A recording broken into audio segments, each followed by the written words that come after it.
عبادت کیا ہے؟ رب کا حکم ماننا. آپ 8 بجے فجر نہیں پڑھ سکتے کیونکہ حکم ہے کہ وہ آج کے ٹائم کے مطابق 5:15 ہی ہوگی. حکم ماننا ہے. آپ یہ نہیں کہہ سکتے کہ میں رات کو 3 بجے اٹھ کے تو ظہر کی نماز پڑھوں گا.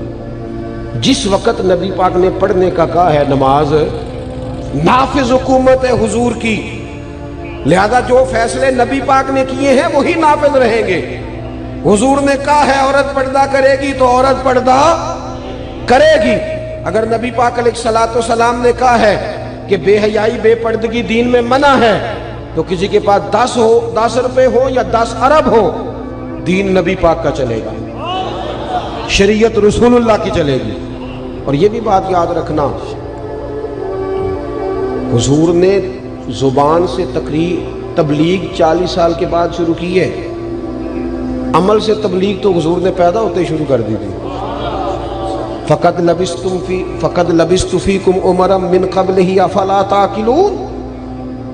اللہ فرماتے ہیں محبوب ان سے کہیے میں نے تمہارے بیچ عمر گزاری ہے، تمہیں عقل نہیں؟ نبی پاک نے عمل کے ساتھ تبلیغ زیادہ کی ہے. اور ایک بندہ میری طرح تقریر لمبی کرے، اور آج کل سارے خطیب ہیں، اب تو جس کے پاس سوشل میڈیا ہے وہ اللہ کے فضل سے کوئی نہ کوئی نصیحت کر رہا ہے دوسرے کو، لیکن کر دوسرے کو رہا ہے. سب دوسرے کو پھٹے پہ بیٹھ کے ادھر بیٹھ کے تقریر ہو رہی ہے. یہ تو کبھی آ جائے مسجد میں تو مجبوری ہے مولوی کی تقریر سننا، ورنہ تو ہر گلی خطیب واعظ مبلغ جگہ، لیکن زیادہ پاتے پتہ اس سے کیا واقعہ ہوتا ہے. ہم جو اصل ہوتا ہے نا، اصل وہ ہم اپنے بچوں کے بیچ ہوتے ہیں. ہمارے گھر والوں کو پتہ ہوتا ہے اصل کیا ہے، حقیقت کیا ہے. سب سے زیادہ حضور کی عظمت کی تعلیمات کی حدیثیں حضرت ابو ہریرہ سے ہیں، اور پھر اس کے بعد آؤ گے تو آپ کو ایک کثرت احادیث کی سیدہ عائشہ صدیقہ سے ملے. اماں جی نے کھول کے بتائے نبی پاک کے انوار و تجلیات. دوستو عملی زندگی، اور میں آپ کو عرض کروں اگر ہم نبی پاک سے اخلاق نہیں سیکھتے، کردار نہیں سیکھتے، تو میں ایسی بڑی بیٹیوں کو جانتا ہوں جن کو روٹی کا مسئلہ نہیں، پر وہ اپنے خاوند کی بد اخلاقی سے تنگ ہیں. میں ایسے بہت سارے مردوں کو جانتا ہوں جو کہتے ہیں ہوٹل سے روٹی کھانا گوارا ہے، دھوبی سے کپڑے دھلوانا گزارا ہے، پر یہ بدتمیز بڑی ہے. اخلاقی رویے کمزور ہو گئے. بہت ساری جگہوں پہ مرد پریشان ہے کہ 6 بچے ہیں لیکن خاتون کا اخلاقی رویہ ہی کوئی نہیں. تو زندگی میں حکم حضور کا ماننا سیکھو، اخلاق سیکھو نبی پاک سے، کردار. اور صحابہ ہیل و حجت نہیں کرتے تھے، کیونکہ حضور سے رشتہ مضبوط تھا تو عمل بھی والہانہ پن سے کرتے تھے، والہانہ پن کے ساتھ. ہم تو بہانے ڈھونڈ لیتے ہیں نا کہ جی حضرت صاحب اگر اے آندے نے تو اے بھی تے آندے نے نا. دین اگر دین دسدا ہے تے دنیا داری بھی تے دسدا ہے. تانوں کنے آکھیا دین دنیا داری دسدا ہے جی؟ دین میں تو ہر چیز دین ہی ہے. دکان کھولنا بھی دین ہی ہے، وہ بھی دین ہے. رزق حلال کمانا بھی یہ سارا دین ہی ہے. ماں باپ کی خدمت کرنا بھی.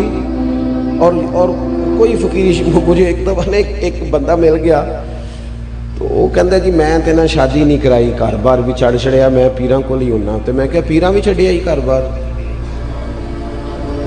کیا مذاق ہے. جدوں انہیں نہیں چھڈیا تو کل ہی چھڈی بیٹھا ہے. عجیب فضول بات ہے. دین کب آپ کو کہتا ہے حقوق العباد سے آپ بھاگ جائیں، جب پیر صاحب گھر میں بیٹھے ہیں اور سارا کچھ کر رہے ہیں اور تیرے کو لونا سارا کچھ چھڑا دیتا ہے؟ یہ تو فلسفہ ہی سرے سے غلط ہے. یہ کس نے آپ کو تعلیم دی؟ تو میں جو بات عرض کرنا چاہتا ہوں کہ وہ بہانے نہیں کرتے تھے، وہ کھلے دل سے نبی پاک کی تعلیمات. بس میری گفتگو مکمل ہے. ایک شخص کھڑا تھا دوران خطبہ، حضور نے دیکھ لیا تو نبی کریم نے فرمایا بیٹھ جاؤ. نام نہیں نہ لیا، مطلق کہہ دیا بیٹھ جاؤ. ایک صحابی ابھی مسجد کی ساتھ والی گلی میں تھے، ان کے کانوں میں آواز گئی بیٹھ جاؤ تو وہ وہیں بیٹھ گئے.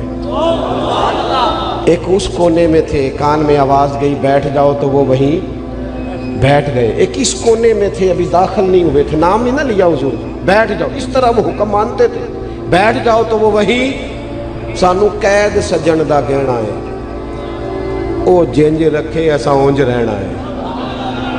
بیٹھ جاؤ تو جہاں حکم ملا وہیں. میں اپنی پسند سے مینوں جڑا پسند ہوئے سو میں پڑھدا، یہ ذرا پسند ہے اور خاصا پسند ہے. سانو قید سجن دا گہنا ہے. کسی کو ہتھ کڑی لگی ہوئی تھی تو کسی نے پوچھا یہ کیا ہے, کہندا میرے نام دی نہیں کسی دے نام دی. سانو قید سجن دا گہنا ہے تے وہ جنج رکھے اساں اونج رہنا ہے.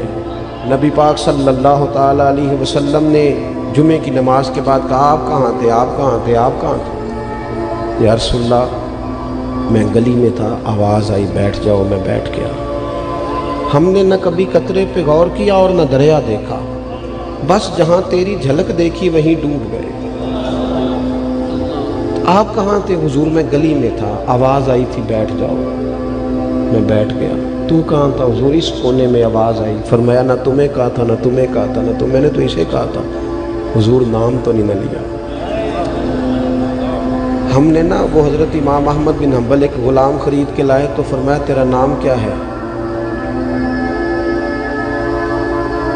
کہتے اس نے پہلا جواب دیا تو مجھے وجد ہو گیا. کہنے لگا حضور غلاموں کے نام نہیں ہوتے, آپ کسی کو بھی بلائیں گے تو میں سمجھوں گا مجھے ہی بلا رہے ہیں. فرمایا کھاؤ گے کیا؟ کہنے لگا سونیا غلام اور نخرا, جو ٹکڑا بچ گیا پھینک دینا, کھا جاؤں گا چپ کر. امام صاحب کہتے ہیں میری آنکھوں میں آنسو آ گئے. میں نے کہا کمرہ پسند کر لے, کہاں رہنا چاہے گا؟ کہنے لگا سونیا تیرے قدموں میں. میں نے کہا اٹھنا سینے سے لگ تو آزاد.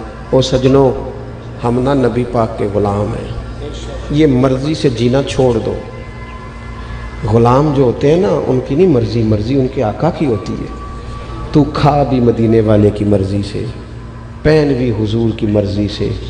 تو وہ ایک بزرگ فرمایا کرتے تھے میں نے کبھی اپنے بال بچوں کے حق ادا نہیں کرنے تھے, گھر نہیں جانا تھا, مجھے نبی پاک نے بھیجا ہے کہ جا ان کے حق ادا, آ جاؤ واپس.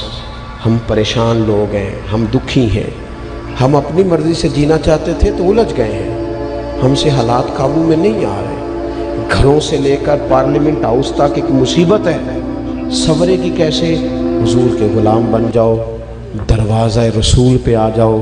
اعلیٰ حضرت فرماتے ٹھوکریں کھاتے پھرو گے, ان کے در پہ آ پڑو ورنہ ٹھوکریں کھاتے پھرو گے. ان کے در پہ آ پڑو. قافلہ تو اے رضا اول گیا آخر گیا. دعا کرتا ہوں حضرت شاہ صاحب رحمۃ اللہ علیہ کے فیوز و برکات کو اللہ ہمیشہ جاری و ساری فرمائے. آخر دعوانا الحمد.